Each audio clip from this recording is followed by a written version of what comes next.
We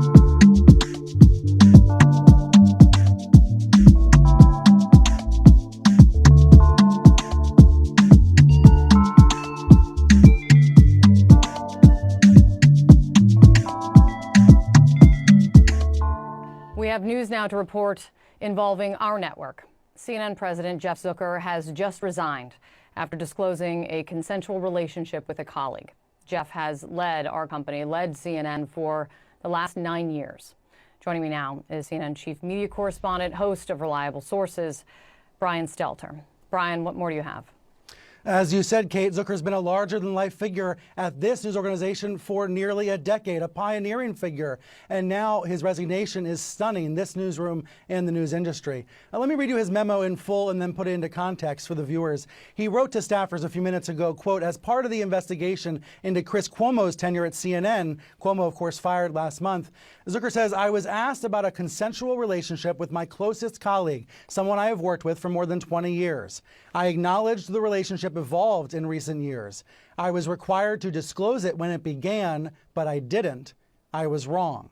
As a result, I am resigning today. Zucker continues in the memo here. I came to CNN on January 28, 2013. Together, we had 9 great years. I certainly wish my tenure here had ended differently, but it was an amazing run and I have loved every minute. I am grateful to the thousands of incredibly talented CNN and Turner Sports employees who helped make this such a joy for me and such a success for all of us. I wish each of you nothing but the best in the years ahead. That memo from Jeff Zucker a few minutes ago, a stunner for the CNN newsroom and for Turner Sports, which he also oversaw in recent years. Now, the head of Warner Media, Jason Kilar, has just announced that he will be announcing an interim leadership plan shortly. In other words, he's not naming a new boss right away. That tells you this did happen very suddenly.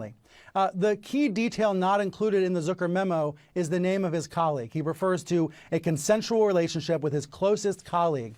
That colleague is ALLISON, who is the head of marketing and communications for CNN and for Turner Sports. She has worked with Zucker for decades. They were together at NBC at the Today Show in the 90s, then at NBC Universal, and now at CNN and Warner Media. According to this memo, according to the memo here, it was a consensual relationship that evolved in recent years, and he did not disclose it, and thus that's why he's resigning. I've just received, Kate, while we're speaking here, a statement from ALLISON as well. As I said, Gollust, the top marketing executive for CNN, she's remaining with the company, and here's what she says, quote, Jeff and I have been close friends and professional partners for over 20 years. Recently, our relationship changed during COVID. I regret that we didn't disclose it at the right time.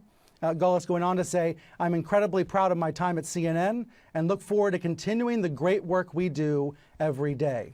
So this is a scenario where you have people who are working together for a long time, then they start a personal relationship, and because they're both acknowledging they did not disclose it at the time, Zucker saying he should have disclosed it right away, that is why he says he's resigned effective immediately. Kate, we both know Jeff Zucker has been the rock for this organization. The last few days, he has not been on the morning editorial calls. Some people even noticed and wondered if something was amiss. I don't think anybody saw this coming this morning, an announcement like this. But I think if Zucker was on that call this morning, I know what he'd say. He'd say what's important at CNN is not the person at the top. It's the team we all play for. It's CNN as an organization. This news operation, so much bigger than any single person. And so the news goes on, but now without the top executive.